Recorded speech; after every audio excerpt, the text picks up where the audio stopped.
Apakah kamu sering merasa suasana hatimu kayaknya gampang banget berubah dan merasa diri kamu selalu melakukan kesalahan atau berbuat buruk? Kalau iya, ada hal yang perlu kamu waspadai nih, soalnya itu bisa jadi tanda kamu mengalami borderline personality disorder loh. Tapi jangan terlalu terburu-buru mendiagnosis diri sendiri ya. Mending dengerin dulu penjelasan saya sampai selesai kalau kamu mau tahu lebih banyak soal kondisi psikologis yang satu ini.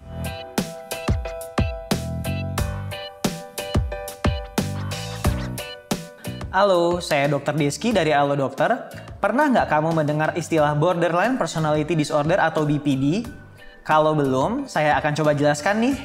Jadi, BPD atau gangguan kepribadian ambang ini adalah salah satu jenis gangguan mental yang dapat ditandai dengan kondisi mood yang nggak stabil.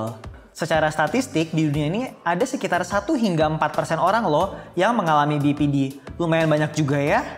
Biasanya, gangguan ini muncul pada masa remaja akhir atau bisa dibilang usia dewasa muda dan lebih sering dialami oleh wanita meski tetap saja bisa dialami oleh siapapun. Memang, sampai sekarang penyebab munculnya kondisi ini belum diketahui secara pasti. Tapi ada beberapa faktor yang diduga bisa memicu terjadinya BPD, yaitu adalah lingkungan yang buruk misalnya seperti tinggal di lingkungan yang banyak terjadi pembulian, faktor genetik dari garis keturunan, kelainan pada otak, dan memiliki pengalaman yang menyakitkan misalnya karena ditinggal orang tua atau pernah mengalami penyiksaan semasa kecil. Meski demikian, bukan berarti setiap orang yang memiliki faktor-faktor tadi pasti akan terkena BPD ya. Pada kasus tertentu ada juga kok orang yang menderita BPD padahal nggak punya faktor-faktor resiko tersebut. Nah, BPD itu sendiri bisa menimbulkan beragam gejala. Di setiap orang gejala BPD nggak melulu sama alias berbeda-beda. Sebelum saya jelaskan gejala BPD apa aja yang perlu kamu waspadai, ada yang mau saya kasih tahu dulu nih. Kalau kamu mau nanya secara langsung ke dokter tentang BPD atau mungkin masalah kesehatan lainnya, kamu bisa banget cobain layanan telemedicine chat bersama dokter di aplikasi Halo Dokter. Cara menggunakan praktis, privasimu dijamin aman terlindungi, dan pilihan dokternya pun juga banyak. Mulai dari dokter umum, dokter spesialis, sampai psikolog pun ada. Kalau mau bahas topik BPD atau masalah kesehatan mental lainnya, bisa loh chat ke psikiater atau psikolog yang ada di Halo Dokter. Respon dokternya juga cepat, nggak sampai 5 menit, biasanya udah ada jawaban. Kerennya lagi, penjelasan dokter mudah banget dimengerti deh, dan tentunya tetap akurat secara medis. Gimana nggak akurat? Semua dokter di Halo Dokter kan berpengalaman. Terus, kalau ternyata dari sesi konsultasi kamu butuh pemeriksaan lanjut, tenang, nggak usah gerabak-gerabak panik. Cuma lewat aplikasi Halo Dokter, dokternya juga bisa bantuin arahin kamu untuk buat janji konsultasi ke dokter atau ke rumah sakit terdekat dari rumahmu saat itu juga. Membantu banget kan? Udah nggak usah tunggu lama-lama, download aplikasi Halo Dokter di Google Play maupun di App Store sekarang juga. Oke, balik lagi ke pembahasan. Sekarang saya akan jelaskan gejala BPD apa aja yang perlu kamu tahu dan waspadai. Simak baik-baik ya. Gejala yang pertama, sebenarnya ini sudah di-mention di awal video sih, yaitu adalah mood yang nggak stabil. Kadang penderita BPD bisa merasa senang banget. Beberapa menit setelahnya perasaannya bisa berubah 180 derajat jadi kacau balau, sedih, bahkan menangis terseduh-seduh.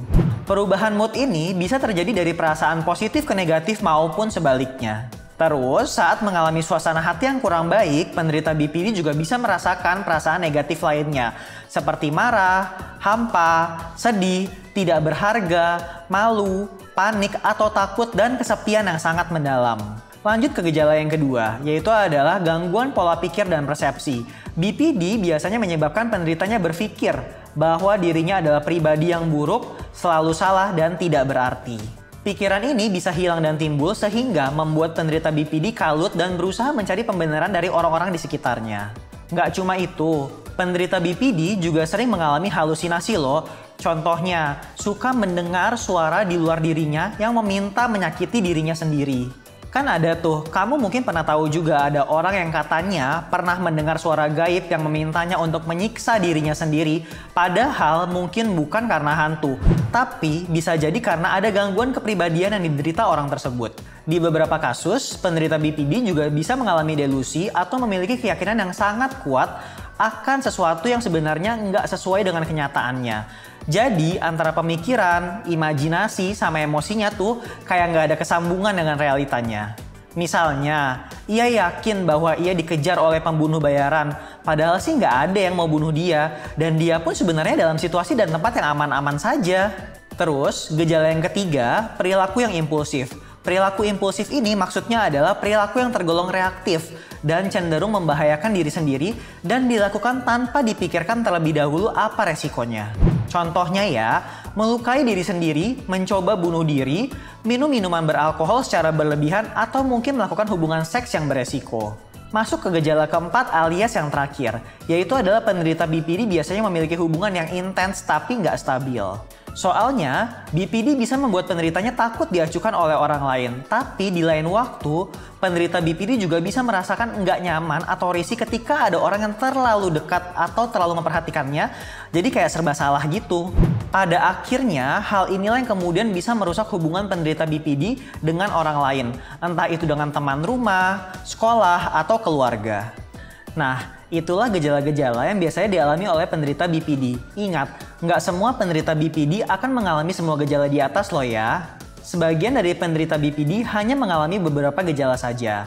Angin segarnya nih, gejala BPD juga bisa mereda dengan sendirinya seiring bertambahnya usia penderita. Biasanya, gejala tersebut akan berkurang saat penderita memasuki usia 40 tahun.